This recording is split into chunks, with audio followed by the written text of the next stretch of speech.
Aku tidak ingin kembali ke negara itu lagi. Di aula kedatangan Terminal 3 Bandara Internasional Soekarno-Hatta, seorang warga Amerika Serikat memegang erat tiket sekali jalannya sambil berucap dengan mata berkaca-kaca. Saat ini apa yang terjadi di Indonesia bukan sekadar tren pariwisata biasa. Ini adalah sebuah migrasi besar modern demi bertahan hidup. Mengapa para elit dari negara adidaya nomor 1 di dunia, para dokter lulusan Harvard, insinyur jenius dari MIT, rela meninggalkan karier dan aset mereka untuk melarikan diri ke Indonesia, sebuah negara kepulauan yang sedang berkembang pesat? Apa yang mereka temukan di Indonesia bukanlah sekadar objek wisata atau kelezatan kuliner, melainkan sebuah nilai yang mengguncang hati yang seringkali kita penduduk lokal anggap biasa saja. Ini adalah kisah seorang wanita berusia 62 tahun yang meninggalkan tanah airnya demi melindungi cucunya. Saat Anda mendengar kisahnya tentang keruntuhan sosial di Amerika dan alasan mengapa ia meneteskan air mata lega di Indonesia, pandangan Anda terhadap negeri ini akan berubah 180 derajat. Kenyataan yang mengejutkan seluruh Amerika adalah mengapa ribuan warga Amerika, termasuk para intelektual tingkat tinggi seperti dokter, insinyur, dan teknisi IT, memilih pindah ke Indonesia. Alasan ini membuat seluruh Amerika terpana. Indonesia benar-benar negara yang luar biasa. Saya tidak percaya ada negara seperti ini di dunia, ungkap mereka. Data statistik yang mencengangkan telah dirilis. Berdasarkan data tahun 2025, jumlah warga Amerika yang tinggal di Indonesia mencapai 847 orang. Dibandingkan 5 tahun lalu, angka ini melonjak drastis sebesar 425%. Orang-orang yang melepaskan American Dream demi Indonesian Life ini menempuh jarak belasan ribu kilometer. Apa sebenarnya yang mereka temukan? Nenek tadi di sekolah aku harus bersembunyi di bawah meja lagi. Nama saya Ellen Thompson, 62 tahun. Selama 30 tahun terakhir, saya menjabat sebagai kepala perawat di sebuah rumah sakit umum besar di Seattle. Hari itu ketika saya memeluk cucu saya yang berusia 8 tahun, Emily, lengan saya seketika membeku. Kata-kata yang keluar dari mulut putri saya, Jessica, membuat jantung saya seakan berhenti berdetak. Saya kembali membuka surat pemberitahuan dari sekolah Emily, panduan latihan evakuasi darurat. Judul itu menusuk mata saya. Untuk anak berusia 8 tahun, mereka harus melakukan lockdown drill, latihan penguncian diri karena ancaman penembak. Saya membawa kertas itu ke kamar mandi dan menangis terseduh-seduh. Selama 30 tahun di rumah sakit, saya telah melihat pasien yang tak terhitung jumlahnya. Namun menghadapi kenyataan bahwa cucu saya sendiri harus berlatih cara menghindari penembakan massal, hati saya hancur total. Suami saya, David, adalah pensiunan guru SMA berusia 64 tahun. Selama beberapa bulan ia menderita nyeri lutut yang hebat. Ketika saya menelepon untuk memesan jadwal di klinik ortopedi, kata-kata petugas administrasi di sana tidak akan pernah saya lupakan. Jadwal dokter tercepat adalah 6 minggu lagi. Untuk MRI Anda harus menunggu 4 minggu tambahan. Ini berarti hanya untuk mendapatkan diagnosis, kami harus menunggu 10 minggu. Sementara itu kondisi lutut David semakin parah, bahkan untuk menaiki tangga saja sudah sangat sulit. Menonton suami saya merintih kesakitan, setiap malam saya merasakan ketidakberdayaan yang mendalam. Sebagai tenaga medis dengan pengalaman 30 tahun, kenyataan bahwa keluarga saya sendiri tidak bisa mendapatkan perawatan yang semestinya adalah ironi yang menyakitkan. Suatu sore setelah menenangkan Emily hingga tertidur, saya pergi ke ruang tamu. Televisi sedang menyiarkan berita kilas tentang penembakan massal lainnya. Kali ini terjadi di sebuah pusat perbelanjaan di pusat kota Seattle. David melempar remote televisi dan berkata, "Sekarang bahkan pusat perbelanjaan pun tidak aman. Di mana sebenarnya kita hidup?" Saya terdiam menatap keluar jendela. Padahal belum jam 7 malam tapi jalanan sudah sepi. Semua orang hidup dalam ketakutan. Takut untuk keluar rumah telah menjadi keseharian kami. Malam itu saya berbaring di tempat tidur tanpa bisa memejamkan mata. Masa depan Emily terus terbayang di depan mata saya. Apakah anak ini harus hidup di dunia di mana ia harus berlatih evakuasi setiap hari? Tidak bisa bermain bebas di taman. Tidak berani melangkah keluar rumah saat malam tiba. Selama bekerja di rumah sakit, saya telah merawat banyak pasien luka, tembak, anak-anak muda, bahkan balita yang dibawa ke unit gawat darurat. Setiap kali itu terjadi, hati saya seperti diiris sembilu. Namun selama ini saya pikir itu adalah masalah orang lain. Sekarang berbeda. Cucu saya, putri saya bisa menjadi korban kapan saja. Ketakutan ini mulai menggerogoti jiwa saya. Beberapa minggu kemudian, David kembali dari rumah sakit dan mengempaskan dirinya ke sofa. Aku sudah menunggu 6 minggu dan dokter bilang tetap butuh MRI untuk tahu kondisinya. Tapi MRI masih harus menunggu 4 minggu lagi. Saya menatap wajah suami saya, kelelahan dan frustrasi terukir dalam di wajahnya. Jika ditambah persetujuan asuransi, mungkin butuh 3 bulan lagi. Bagaimana kalau lututku semakin parah sementara itu? Inilah realitas medis di Amerika. Sistem yang diklaim sebagai yang terbaik di dunia, namun pasien harus menunggu berbulan-bulan dan menanggung biaya selangit.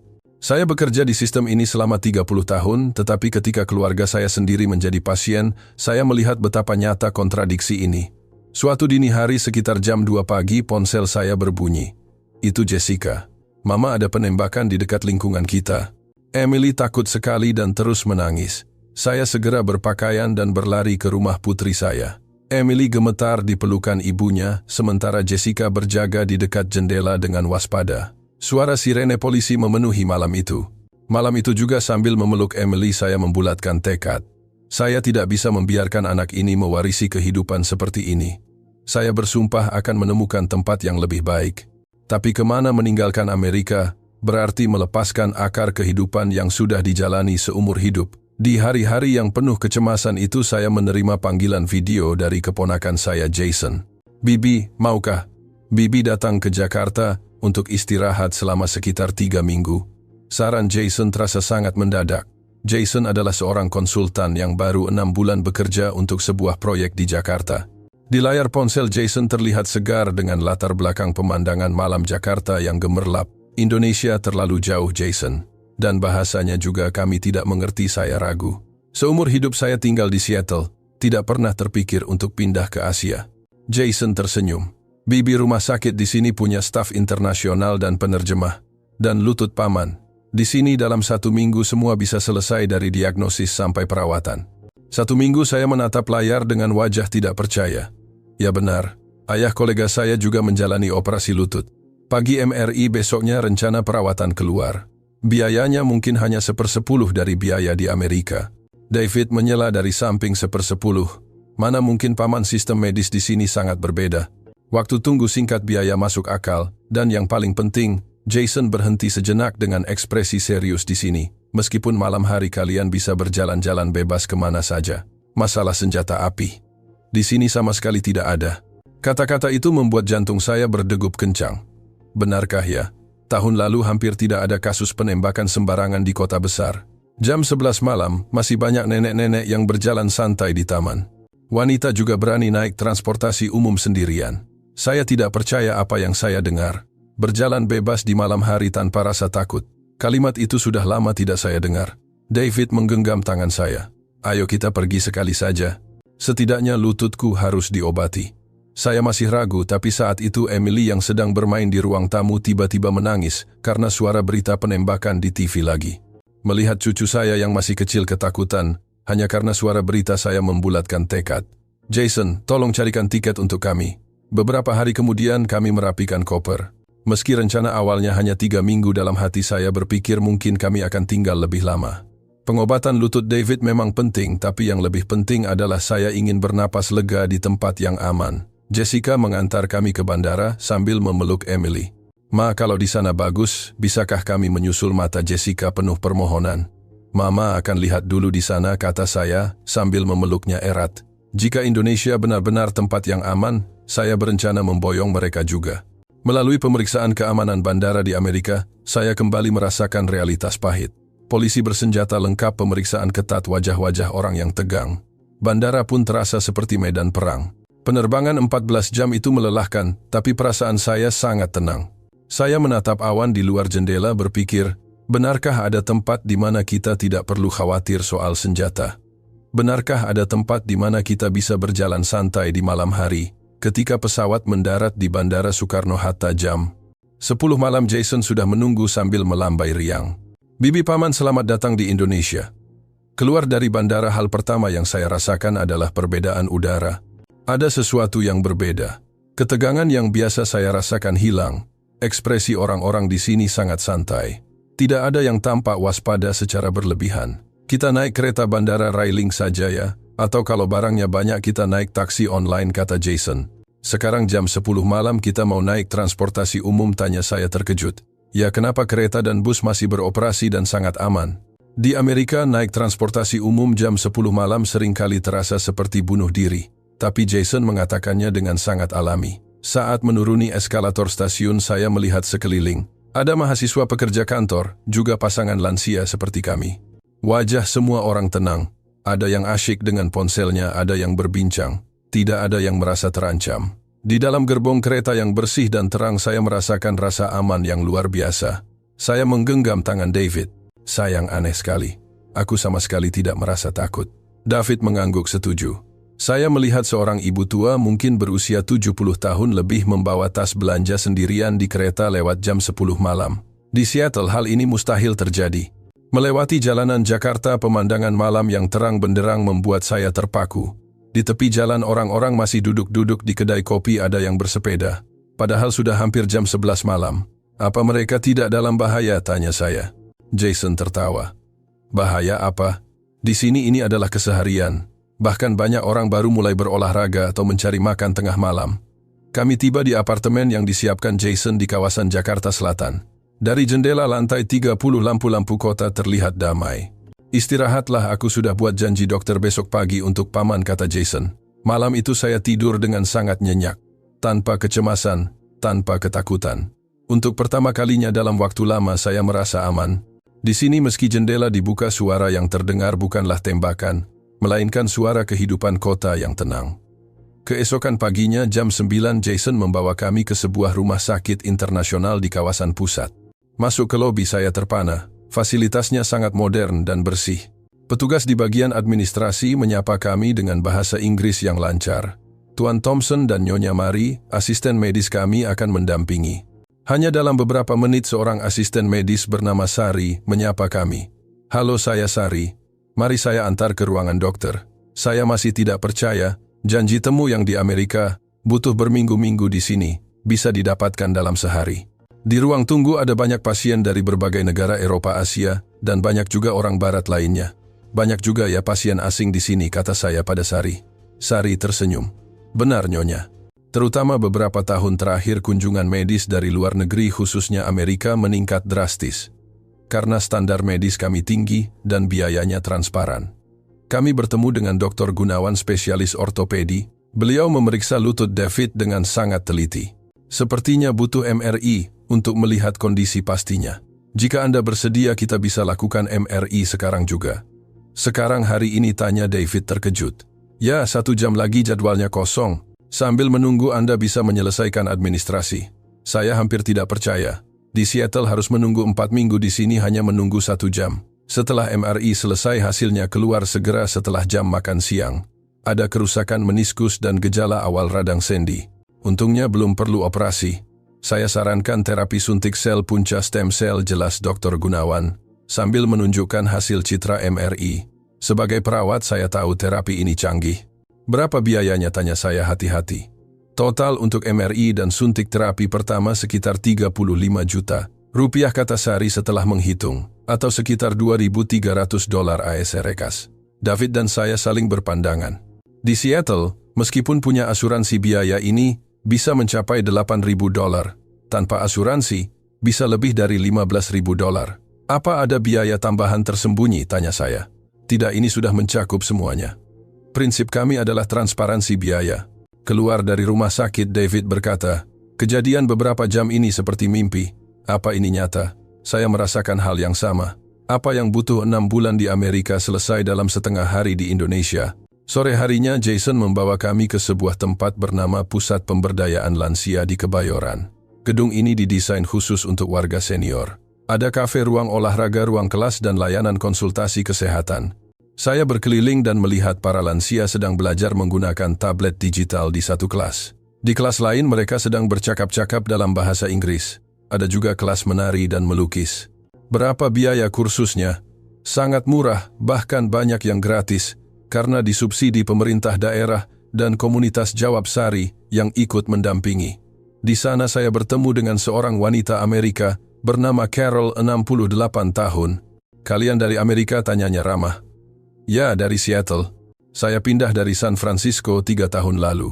Suami saya awalnya ke sini untuk berobat, lalu kami memutuskan menetap. Hidup di sini luar biasa. Di Amerika, pensiun terasa seperti akhir segalanya, tapi di sini justru awal yang baru. Saya mengajar bahasa Inggris secara sukarela, dan suami saya mengajar kelas manajemen bisnis berdasarkan pengalamannya selama 30 tahun. Apa Anda tidak merasa kesepian, tanya saya? Sama sekali tidak. Komunitas di sini sangat aktif. Dan yang terpenting saya bisa jalan-jalan malam dengan tenang. Anda tidak tahu betapa berartinya itu bagi kami. Meninggalkan pusat tersebut saya merenung. Di Amerika lansia sering hidup terisolasi karena ruang gerak terbatas dan bahaya di luar rumah. Di sini mereka tetap terhubung dengan masyarakat, terus belajar dan merasa dihargai. Malam harinya kami pergi ke taman kota di pinggir sungai. Meski sudah jam 8 malam, taman itu penuh dengan keluarga yang bermain, orang yang berolahraga lari, dan lansia yang berjalan santai. Lihat nenek-nenek itu, saya menunjuk 2 orang wanita tua yang berjalan sambil tertawa. Sudah jam 8 lewat, mereka sama sekali tidak takut. Itu karena di sini rasa aman adalah hak dasar yang benar-benar dijaga, kata Jason. David merangkul bahu saya. Ellen, sepertinya aku tahu apa yang selama ini kita cari. Apa kewajaran? Bisa jalan malam, bisa ke rumah sakit dengan mudah, bisa bertemu orang tanpa curiga. Hal-hal yang di Amerika sekarang jadi barang mewah di sini adalah hal biasa. Malam itu saya kembali tidur dengan tenang. Tidak ada suara sirene polisi yang meraung-raung, tidak ada rasa waspada, hanya malam yang damai. Keesokan harinya Jason meminta kami mencoba berkeliling sendiri. Cobalah naik MRT, petunjuknya jelas dan orang-orang sangat ramah. Meski ragu kami mencoba. Benar saja, menanyakan jalan sangat mudah. Meski banyak warga yang tidak fasih bahasa Inggris, mereka berusaha membantu dengan isyarat tangan yang sopan. Di MRT saya melihat seorang pemuda memberikan tempat duduknya kepada seorang ibu hamil dengan sangat sigap. Saya tersenyum melihat kesantunan itu. Kami mengunjungi sebuah pura tua dan pasar tradisional. Seorang petugas di loket wisata memberitahu kami bahwa ada potongan harga khusus lansia di atas 65 tahun. Indonesia sangat menghormati orang tua, katanya. Makan siang di kedai kecil hanya menghabiskan sekitar $7 untuk kami berdua. Makan yang sama di Seattle bisa mencapai $25. Sambil minum kopi di sebuah gedung tua yang estetik, David bertanya, Ellen, sudah berapa lama kita tidak sebahagia ini saat berjalan-jalan? Sudah sangat lama, David. Di Seattle kita selalu bergantung pada mobil, tidak pernah keluar malam, dan tidak pernah pergi ke tempat yang tidak kami kenal dengan baik. Ketakutan telah membelenggu hidup kita. Hari berikutnya saya menelepon Jessica lewat video. Ma, bagaimana Indonesia, Jessica? Ini dunia yang sama sekali berbeda. Saya menceritakan, semuanya rumah sakit yang cepat, jalanan yang aman dan lansia yang penuh semangat. Ma, apa Mama serius? Apa semua itu mungkin ada di satu tempat? Iya, Nak. Mama juga baru sadar betapa tidak normalnya tempat tinggal kita sebelumnya. Rencana 3 minggu, kami goyah. Kami mulai berpikir bagaimana jika kami tinggal di sini. Bagaimana jika kami membawa Jessica dan Emily. 1 minggu berlalu, David menjalani suntikan sel punca pertamanya. Keajaibannya terjadi, nyerinya berkurang drastis. Ellen, aku bisa naik tangga lagi. Ini pertama kalinya dalam 6 bulan. Melihat senyumnya kembali, saya yakin keputusan kami benar. Suatu pagi saya mendapat email dari bagian personalia rumah sakit saya di Seattle. Ellen, kami membutuhkanmu kembali. Kami tawarkan kenaikan gaji 20%. Itu adalah tempat kerja saya selama 30 tahun. Rekan-rekan saya ada di sana. Tapi setelah membacanya, saya menggelengkan kepala. Aku akan menolak. Ini bukan soal uang. Bisa berjalan bebas di malam hari, dan melihat Emily tumbuh besar dengan aman jauh lebih berharga. Saya membalas email itu dengan sopan namun tegas. Terima kasih, tapi saya telah memutuskan untuk memulai hidup baru. 2 minggu kemudian Jessica dan Emily menyusul ke Jakarta. Ma, aku harus melihatnya sendiri, kata Jessica. Di bandara saya melihat kelelahan di wajahnya. Malam pertama kami membawa mereka ke taman pusat kota. Jessica mendorong kereta bayi Emily dengan wajah waspada. Namun perlahan bahunya mulai rileks. Ma, aneh sekali. Aku tidak merasa takut sama sekali. Jessica tiba-tiba menangis. Ma, di Seattle aku tidak pernah membawa Emily jalan malam. Bahkan siang hari pun aku selalu waspada. Tapi di sini, saya memeluk putri saya. Mama tahu. Itulah alasan kita di sini. Beberapa hari kemudian sebuah berita mengejutkan datang dari Seattle. Terjadi penembakan di dekat sekolah taman kanak-kanak Emily. Meski sekolah itu aman, penembakan terjadi di toko swalayan di sebelahnya, tempat yang sering dikunjungi Jessica. Wajah Jessica pucat pasi. Kalau saja kita masih di sana, itulah titik baliknya, Kami memutuskan kembali sebentar ke Seattle untuk menjual aset dan pindah secara permanen ke Indonesia. Saat menginjakkan kaki kembali di Seattle, suasana tegang langsung terasa. Polisi bersenjata di mana-mana. Perbedaan dengan Indonesia sangat mencolok. Pergi ke supermarket di Seattle membuat jantung saya berdebar kencang karena waspada. Saya berpikir kenapa untuk belanja saja aku harus setegang ini. Di Indonesia jam 11 malam, saya merasa aman di sini. Jam 4 sore saja, saya merasa terancam. Malam terakhir di Seattle, suara tembakan terdengar dari 2 blok dari rumah kami. David dan saya berdiri di dekat jendela melihat lampu biru merah polisi. David, ayo segera kembali ke Indonesia. Aku tidak tahan lagi di sini. Kami pindah secara resmi ke sebuah kawasan di Jakarta yang ramah lansia. Apartemen kami dekat dengan rumah sakit pusat kebudayaan dan taman. Setiap jam 6 pagi saya berolahraga di taman. Saya mulai menyapa warga lokal. Selamat pagi. Meski bahasa Indonesia saya terbatas, mereka membalas dengan senyuman hangat. Saya bahkan bergabung dengan grup senam lansia. Seorang ibu bernama Ibu Wati mengajak saya ke klub lansia lokal. Di sana saya diminta menjadi sukarelawan untuk mengajar percakapan bahasa Inggris bagi para lansia yang ingin mengunjungi anak mereka di luar negeri. Guru Ellen, saya ingin bisa bicara dengan cucu saya di luar negeri, kata mereka dengan penuh semangat. Semangat belajar mereka menyentuh hati saya. Sementara itu David memimpin klub diskusi bahasa Inggris di pusat kebudayaan. Ia kembali menemukan gairahnya sebagai pendidik. Lututnya sudah sembuh total, bahkan ia mulai bermain basket lagi dengan warga setempat setiap Sabtu sore. Ellen, aku merasa muda kembali. Jessica juga mendapatkan pekerjaan di sebuah perusahaan multinasional di Jakarta sebagai manajer pemasaran. Emily masuk ke sekolah internasional yang sangat aman dan menyenangkan. Tidak ada latihan lockdown, hanya latihan evakuasi kebakaran biasa. Suatu sore di hari ulang tahun Emily yang kedua, kami merayakannya dengan gaya lokal. Teman-teman dari klub lansia, rekan basket David, dan teman-teman ibu-ibu Jessica berkumpul. Sekitar 30 orang berbagi kebahagiaan. Melihat Emily tertawa tanpa beban, saya sadar apa yang kami temukan di Indonesia. Bukan sekadar keamanan atau medis yang murah, tapi kewajaran hidup. Bisa hidup dengan wajar tanpa rasa takut adalah hadiah terbesar yang bisa saya berikan untuk cucu saya. Setahun telah berlalu sejak kami tiba. Kami sedang makan malam di tepi sungai saat matahari terbenam. Jason ada bersama kami. Terima kasih, Jason. Kalau bukan karena ajakanmu, kami tidak akan tahu ada kehidupan seperti ini. Bibi, itu karena kalian berani mengambil langkah. David menggenggam tangan saya. Ellen, mari kita jual rumah di Seattle secara permanen. Indonesia adalah rumah kita sekarang. Malam itu saya menulis surat untuk teman-teman saya di Amerika. Saya ceritakan tentang jalanan yang aman, layanan medis yang manusiawi, dan bagaimana kami merasa berharga di usia tua. Esoknya, balasan surat berdatangan. Ellen, aku sangat iri. Bolehkah kami menyusul? Tolong ceritakan lebih banyak tentang hidup di sana. Beberapa hari kemudian, saya diundang oleh kantor kecamatan setempat sebagai konsultan untuk program integrasi warga asing lansia. Saya merasa sangat bangga bisa berkontribusi bagi negara yang telah menerima keluarga saya dengan tangan terbuka. Malam ini kami berjalan lagi di taman. Emily berlari-lari riang. Nenek, besok kita kesini lagi? Tentu saja sayang, kapanpun kamu mau. Malam hari juga, kami semua tertawa, mendengar jawaban yang seharusnya biasa saja itu, namun di hati kami itu adalah kemenangan atas ketakutan. Di bawah langit Indonesia yang tenang, saya tahu kami telah membuat keputusan terbaik dalam hidup kami. Kami tidak lagi berlari dari ketakutan, kami berjalan menuju harapan. Terima kasih telah menyimak kisah kami. Indonesia, terima kasih telah menjadi rumah bagi kami semua.